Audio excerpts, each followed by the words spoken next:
తన యందు భయభక్తులు గల వారి యందు, తన కృప కొరకు కనిపెట్టుకుని వారి యందు యెహోవా ఆనందించువాడై ఉన్నాడు. హల్లెలూయా, హల్లెలూయా.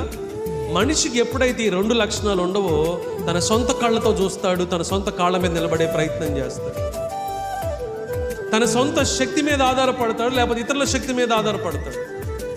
కానీ వాక్యంలో రాయబడిన మాట, ఎవరైతే దేవుని యందు భయభక్తులు కలిగి ఉంటారో, ఆయన కృప కొరకు ఎదురు చూసే మనస్సు కలిగి, ఓపిక కలిగి, నిరీక్షణ కలిగి ఉంటారో, అలాంటి వారిని బట్టి దేవుడు ఆనందిస్తాడు. హల్లెలూయా. నిరీక్షణ కలిగి ఉండడం అంటే ఏంటో తెలుసా అండి? ఆయన సమయంలో ఆయన చేస్తాడు. హల్లెలూయా. మనం బలహీనమైనప్పటికీ ఆయన వైపు చూసినప్పుడు, ఆయన మీద ఆధారపడినప్పుడు, ఆయన కొరకు ఎదురు చూసినప్పుడు ఆయన తప్పకుండా కార్యమును చేయడానికి శక్తి కలిగిన వాడు.